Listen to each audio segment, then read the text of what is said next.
When I downloaded my very first dating app, I honestly felt like I was stepping into another universe. It was exciting, it was scary, and to be honest, it was a little overwhelming. And let me tell you, some of the surprises I found on dating apps were not at all what I expected. I remember staring at my phone, finger hovering above the download button, thinking, am I really doing this? At my age? And then I thought, why not? Because after all, love, connection, and companionship don't have an expiration date. But here's the truth. I had no idea what I was getting myself into. The first thing that struck me was how different this whole world felt. When I was younger, meeting someone usually happened through friends, at church, maybe at a community event, or even just by chance in the grocery store. But here, suddenly, there were dozens, even hundreds of faces staring back at me on a tiny screen. Each one with a short description, a smile, a photo, sometimes even a cheesy line meant to catch your attention. And my job was either to swipe left or swipe right. It felt like shopping for people, and I didn't know whether to laugh or panic. I'll admit, I didn't know what I was doing. I didn't know if I was swiping the right way or the wrong way. I didn't know if I was supposed to write something funny, something serious, or just hello. In those first moments, I realized something important. No one really teaches you how to do this. There's no manual for dating apps, especially when you're over 60 and stepping into this digital playground for the first time. I truly wish someone had sat me down and said, here's what to expect, here's how to protect your heart, and here's how to actually enjoy the process. One of the first lessons I learned the hard way was that profiles are not always what they seem. I came across photos that looked like they were taken 20 years ago, descriptions that sounded too good to be true, and sometimes people who seemed so charming online, but completely different when we actually talked. I remember one man whose profile made him sound like a world traveler, a poet, and a gentleman rolled into one. He seemed perfect. But when we finally had a conversation, it turned out he hadn't been out of his hometown in decades. And the poetry part? Well, let's just say it was more copy and paste than heartfelt words. That was my first big reminder that the internet allows people to present the best version of themselves, sometimes an unrealistic one. And I wish I had known not to take everything at face value.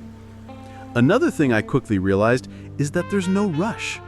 At first, I felt this strange pressure, like I had to respond immediately, or I had to swipe quickly before the opportunity disappeared. But the truth is, dating apps aren't about speed. They're about connection. If someone is truly interested in you, they're not going to vanish because you took a day or even a week to respond. I wish I had slowed down sooner because rushing only made me feel anxious, and love should never feel like a race. But the biggest shock, at least for me, was the way rejection works on dating apps. In real life, if you go out with someone and things don't work, usually you both know it and move on. But on apps, rejection can be silent. Sometimes people just stop replying. Sometimes they unmatch you. Sometimes they disappear without a word. At first, I thought, what's wrong with me? Did I say something? Did I do something? But with time, I understood it's not personal. It's simply how the system works. People come and go. Some are serious, some are just curious, and some don't know what they want. If only I had known that from the start, I would have saved myself so much self-doubt. And then there's the matter of safety, something that none of us can afford to overlook. When I was new to apps, I didn't even think about the dangers of oversharing, but I learned quickly that you should never give out personal information too soon. Your home address, your finances, even small details about your daily routines. These are things to keep private until you truly trust someone.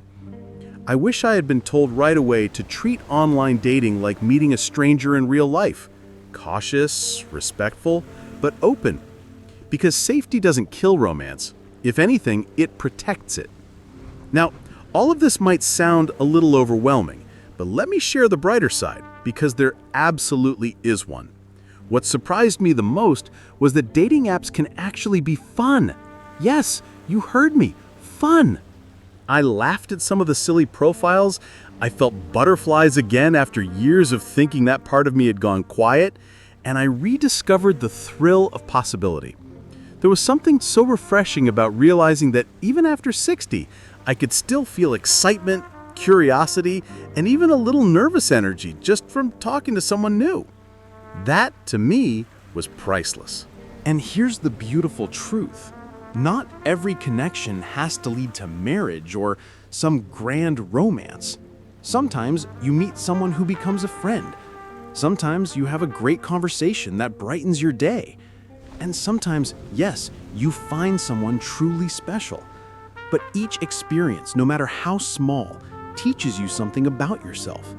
For me, I realized I was braver than I thought.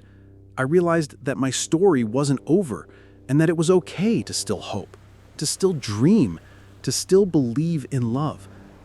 And if what I'm saying so far is making sense to you, if you're nodding your head and thinking, that's exactly how I feel, take a moment right now to give this video a like.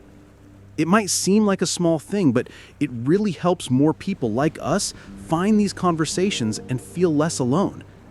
If I could sit down with myself on that very first day before I swiped for the very first time, I'd whisper in my own ear, take your time, protect your heart, don't rush, don't believe everything you see, and most importantly, don't forget to enjoy the ride. Because even if it doesn't lead to your happily ever after right away, the journey itself is worth it. So if you've been thinking about trying a dating app, but you're nervous, I want you to know you're not alone. Many of us in this stage of life feel the same hesitation, but sometimes that one brave step can open doors you never expected. You might find a friend, a companion, or even the love of your life. And even if you don't, you might just find yourself smiling again, laughing again, and feeling alive in ways you didn't think possible. I'd love to hear from you. Have you ever tried a dating app? Are you thinking about it? Share your story in the comments, because I promise you, someone else watching this video is wondering the same things you are, and your experience might be exactly what they need to hear. And if this conversation touched you, if it gave you a little encouragement, please don't forget to subscribe, because here we share more stories, reflections, and honest conversations about love, life, and new beginnings after 60. Remember, your story isn't over. It's just getting a new chapter. And sometimes, one little swipe really can change everything.